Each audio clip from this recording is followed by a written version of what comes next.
On today's show, The Warriors are just 3 wins away from history, but should they pump the brakes on chasing 73? more questions. Should the Spurs rest? Can they score on Golden State?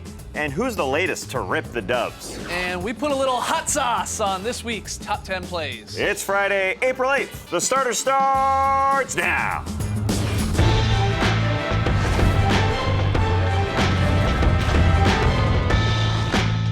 Good evening, sweet world, and welcome to the starters. Shout out to everyone joining us live on NBA TV this Friday night, or a little bit later on YouTube. We're happy to have you. I'm J.E. Skeets, and alongside me, as always, that's Tass Mellis. Cool name for Toronto. Number of days left in the NBA season. We got 6 left. To his right, it's the international man of mystery, taking it to the max, Lee Ellis. Friend. Lele. Lily, and last, certainly not least, over there, starters blog editor, Trey Kirby. Hey! Hey-o! Trey, what do you have for the fine people tonight? Well, I'm here at the internet looking for your best tweets at #TheStarters, and I don't want to overstep my bounds at all, but I think we might have seen the silliest inbounds play in league history last night. Second quarter, after Josh Smith gets poked in the eye, Rockets guard Andrew Godlock needs to get the ball in.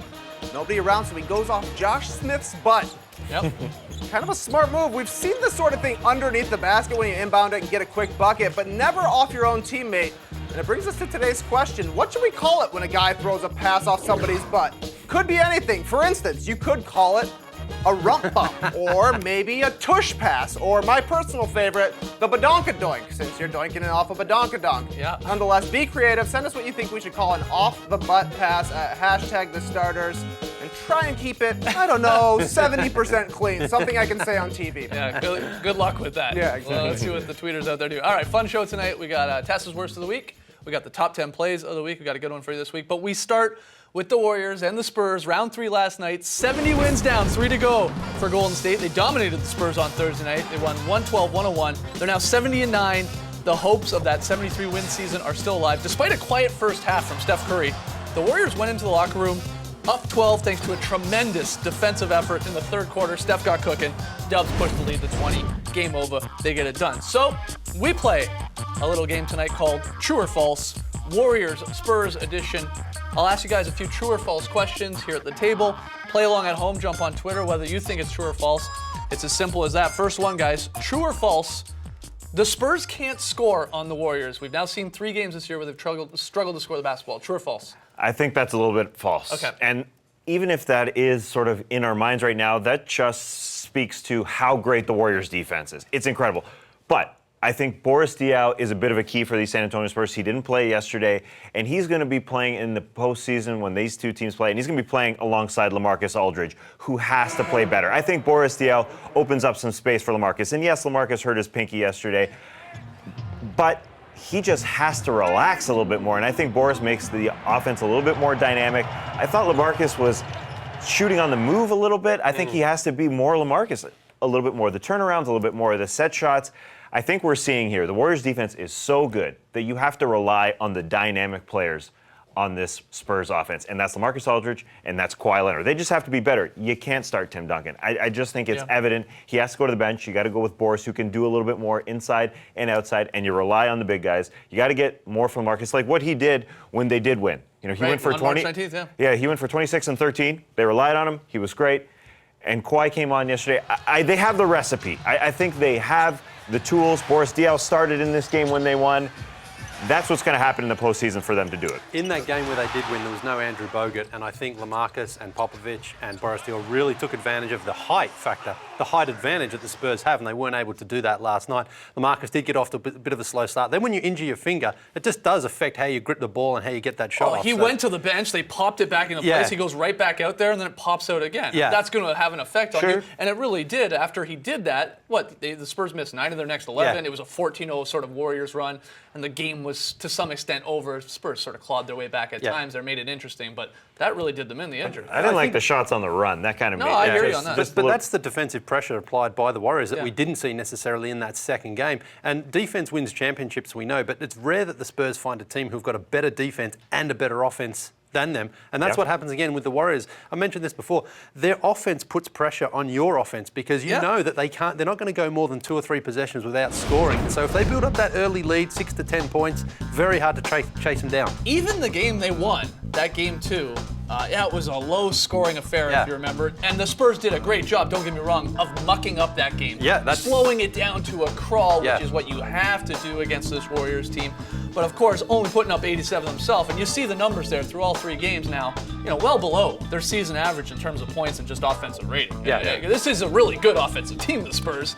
But the Warriors are a great defensive team, and they got to figure out how Yeah. to score to beat them 4 games out of 7 if they do meet up in the playoffs. It's very difficult to say this, but I don't think Tim Duncan is part of the think you're recipe. I think you got to go with Boris Diaw. He's Yeah. just a little bit more versatile, and he takes some of the pressure off LaMarcus Aldridge. Pop's not afraid to do that either, but No. I think we will throw him out there at some point just because of his defensive presence. That's maybe something that he's that going they to play. need. I think he's going to play with the second unit. Yeah, but exactly how many minutes? Tough to see. Well, we'll see possibly when they have Game 4, the final game of the regular season between these 2 matchups. That's coming up. That's going to be on NBA TV on Sunday. Triple header on NBA TV on Sunday. Some big games, none bigger than Warriors Spurs, 7 p.m. Eastern again here on the network. And that's part of a free preview on NBA TV. Check your local providers. Triple header. You just got to tune in. You should be able to have this game even if you're not subscribed. So, with the Warriors having wrapped up the #1 seed in the West, Coach Steve Kerr said last night that he is leaning towards resting his players, but that the team will meet to discuss the issue. So the Warriors have 3 games remaining, 2 this weekend in a back-to-back situation. They need to win them all to pass the 95-96 Bulls to set that record. But clinching the #1 seed was always Kerr's primary goal. He's been saying that for a long time.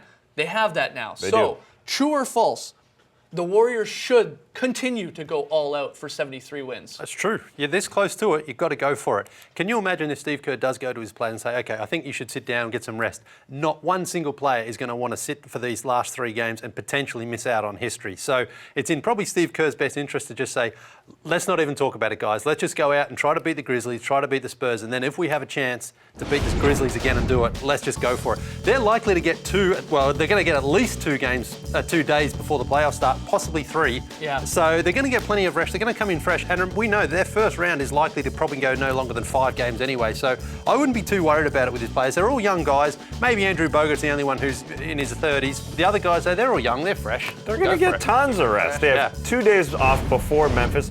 They're going to get rest in that Memphis game when they destroy the Memphis Grizzlies. They've beaten them by an average of 33 points this year in They the crushed 2 them ways. by 50, 50 yeah, and then and 16. yeah. It helps And the that was math. when Memphis were at full strength, too. Yes, exactly. Right. And now we're playing a very different Memphis team on Saturday night. Then they go against the Spurs. That's the big game on Sunday.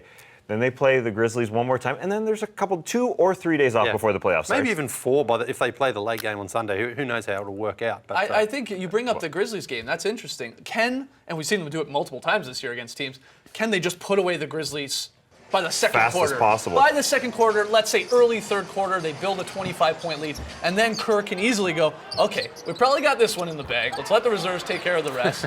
But let's rest up, get a little bit more rest here as we fly to San Antonio and then take on the Spurs in the real big game where records could be on the line. Yeah. The Spurs home record, of course, going unbeaten, trying to at least, and the race for 73. we're giving the Grizzlies plenty of ammunition right now. Well, you're right. Sure. It's true, too. We just overlook how young these guys are. Yeah.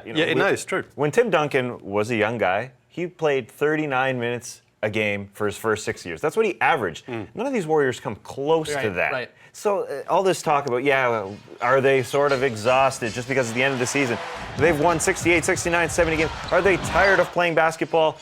Listen, they're not exhausted. They- and if they are exhausted, they sit down. Like they've sat down Sean Livingston and Andrew Bogut and Andre Iguodala because of injuries. Curry, Draymond Green, Harrison Barnes, Klay Thompson, all of them have come out and said, we're young. Right. It's right there. A record that even Draymond Green has said, look, how many teams have even come close Yeah. to the possibility No, you can't of do going that now. for 72 or 73? We're young. Why don't we play a couple more games here? It's not going to kill us come playoff time. Yeah. So you would think that they're going to go for it. On the flip side of it all, of course, the Spurs, Greg Popovich, he's resting a majority of his guys tonight in Denver. All right, that's done, locked in. I think 6 guys, to be exact, will not be playing for the Spurs.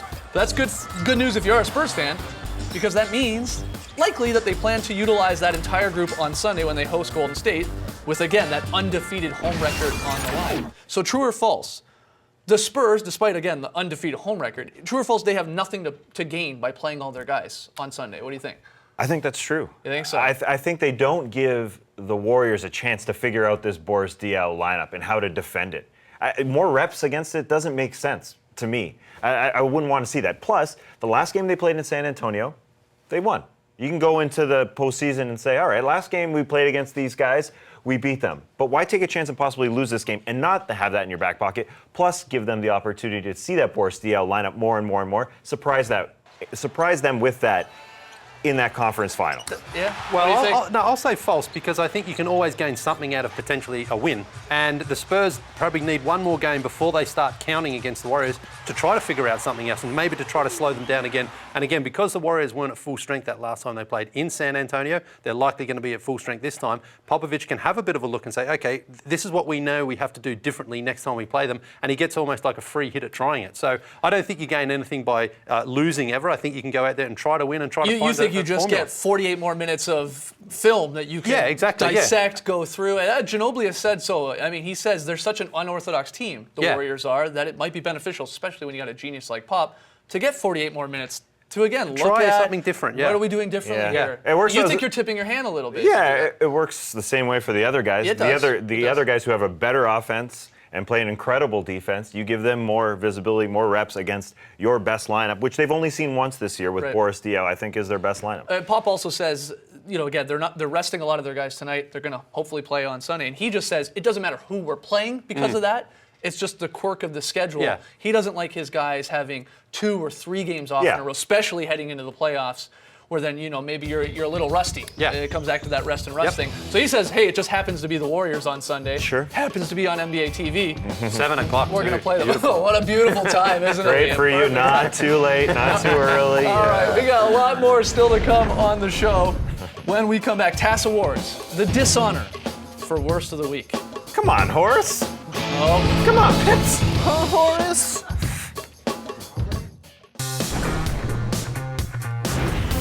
Welcome back to the Starters. Now's the point of the week where we hand out the dishonor to someone in the NBA family that has done wrong in the eyes of the starters. It's time for the worst of the week. Ladies and gentlemen, the worst of the week. This week's worst of the week are a couple former Bulls, Scottie Pippen and Horace Grant. It's old guys ripping on the Warriors time once again. Pippen started it off by saying his 96 Bulls would sweep the Warriors. Okay. Then, Horace took it a step further and said, all 6 Bulls championship teams would sweep the Warriors.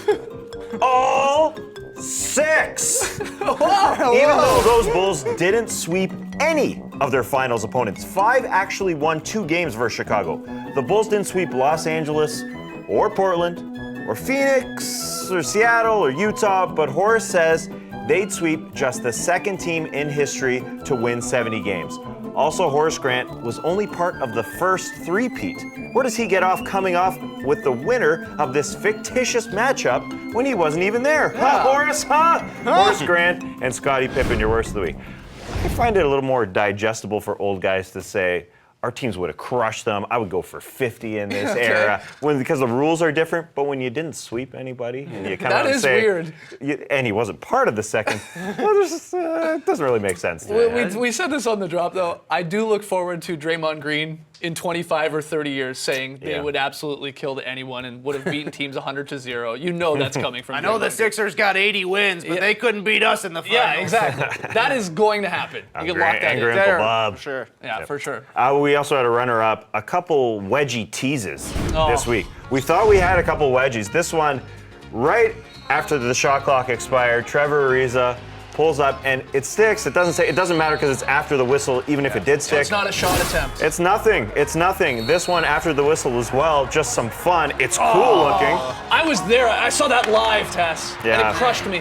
What a tease. We could bad. be This would've been 44. huge. Yeah. Al That would be Horford- wedgie of the year right there. Look at this, though. Al Horford, despite not counting, he lets it breathe. And then giggles about it. Yeah. He knows about wedges. Yeah. That sucks. He knows that didn't count. We need those, man. Yeah, we do need those. Still at 42. When will we get to 50? Will we get to 50? That's the question. It's going to be close. It is going to be close, especially we're leaving these wedges on the floor. I know. We're leaving them on the floor. Bubba Watson from half court. We didn't even count that one. True, yeah. You're the wedgie. You're right. All right. When we come back, Lee, we're gonna Ciroc the rim so Steal my hard. line, bro. We're gonna Ciroc it so hard you're gonna be tipsy. This week's edition of the Starters Top 10. Come on back.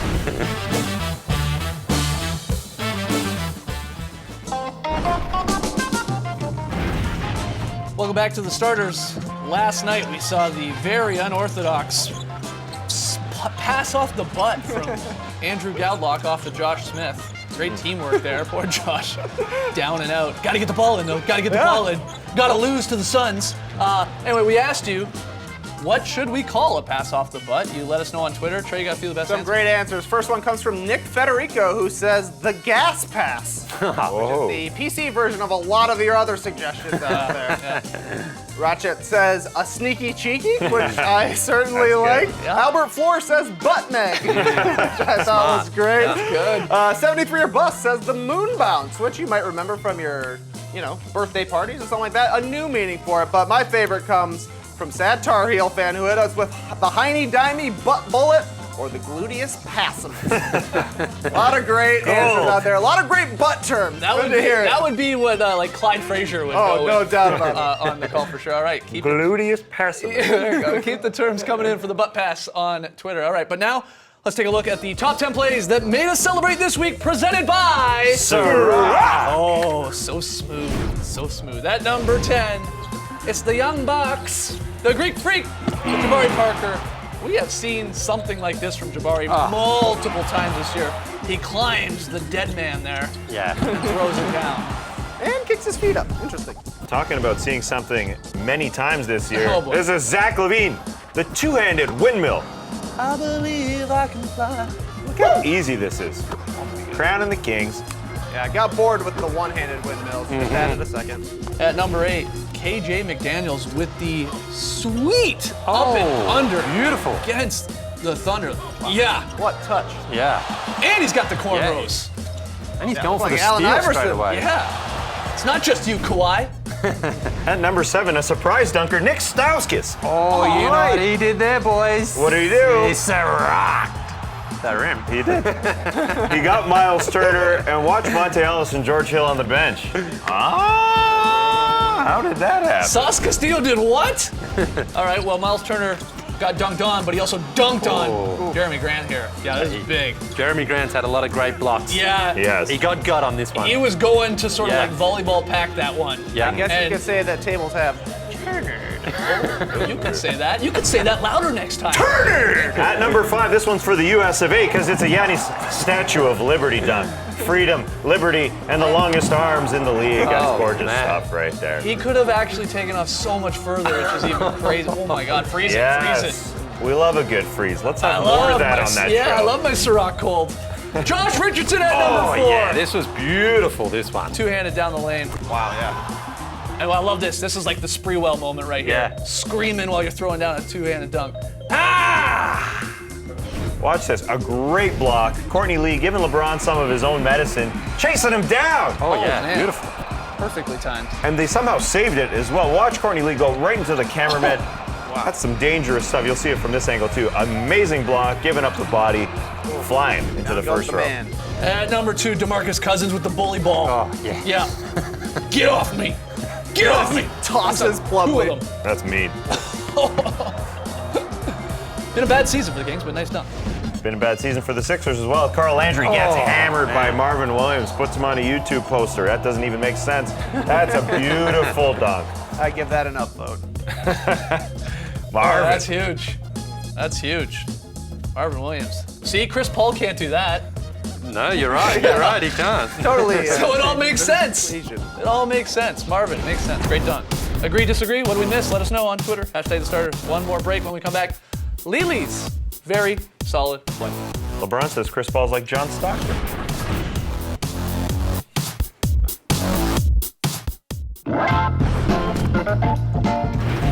Welcome back to the starters. Quick look at last night's pick-em play results. It was the Spurs-Warriors game. We all had the Warriors. We all got it right. So you see the record there at the bottom. This is our final month, mini-month, of course, for the pick-em play contest. There's always a payoff. And we always decided, because the month is so short in April, in the regular season, we play for a pie to the face. It's as simple as that. Lee, you lost the first one. Revenge. Will it be Last a year. firm pie or a sloppy Yeah. pie? You never know until you take it to the fade. It doesn't matter. Someone will be doing the Mrs. Doubtfire. Oh, hello. That's all we do it for. Tonight's pick and play game, it's the Knicks at the Sixers, 7 p.m. Eastern on NBA League Pass. You three have the Knicks. You're taking a risk. I'm going with the Sixers, baby. Hickey, you've been holding us down. Yeah, I don't know what I'm doing. I just want to make things interesting. I love pie, so I am mad. Also on Sunday, an NBA TV triple header starting with Hornets, Wizards, Mavericks, Clippers, and then the Warriors, Spurs, the fourth matchup in that season series. Also, it's an NBA TV free preview happening on Sunday, so even if you don't subscribe to the channel, you should be able to see this every single moment of these 3 games, so tune in. All You're right. a baller. Yeah, if you're catching this on YouTube, jump over to NBA TV there on Sunday. Lily, where are we going for the VSP? Well, you should know where we're going because it happened down at the Fortress last night. This beautiful one from the Atlanta Hawks. There's a little pump fake party there. Scholar's there. Then it's Al, over to Jeffy, over to Coach Kyle. And that's just beautiful. I mean, the Hawks, we see a lot of this. Yeah, that was a There he nice is. play. Yeah, when, look at this. when this happened, Lee, Yeah? there was like 500 people in my section that put up their thumbs. And everyone had hairy arms. It wouldn't surprise me if they did. That's what I call a very solid play. Who's Coach Kyle? Anyway. Coach Kyle Korver. Why It's is his, he a it's coach? his Oh, coach. oh, that's Yeah. true. All right, now it's time for the highlight that wasn't. Just because it didn't make a highlight pack doesn't make it a highlight. Usually a crossover makes a guy stumble. Well, Kevin Martin stumbles here. Harrison Barnes gets him stumbling and bumbling with a jab step. This is a simple jab step. He doesn't finish, so it's not a highlight, but it's a highlight that wasn't. Yeah. We show you all the goodies here on the starters. We got the goods. Lily, we got some fan signs. First one comes in from Patrick from Australia at his first NBA game in Portland. He's got a good couple of starterisms in there. Very solid play. Highlight that wasn't good stuff, Patrick. Now, Andrew. I know. Andrew out in Oakland's boasting he's bringing back the short shorts. Ladies, tell Andy what you think. I'm sure he'd love to know about I think it. he looks great. I'm not a lady and I don't care. Also out in Oakland, Indie Rock had this sign. She put this together last Hold night. on, Hold on. The whole genre? Let's get some indie rock on this Oh, one here. Indie Rock 79. That's the name. I'm already- Thanks, Indy. Good job. Thanks, everybody. Keep them coming. Keep those signs coming. We recorded the hour and a half long drop podcast this morning. I had a whole lot to talk about. We discussed Sam Hinkie walking away from the Sixers and his very weird resignation letter, the difficulty of building a team into a legit contender, and why future Lee Ellis is a lot like Eddie Murphy. I know you'll want to check that out, so that's on iTunes, Google Play. Back 5:30 on Monday. Thanks for joining us, folks. And remember, the Hall of Fame class just swoops in and stole all the headlines. Could be the best ever. Isn't that right? Race the weekend, people.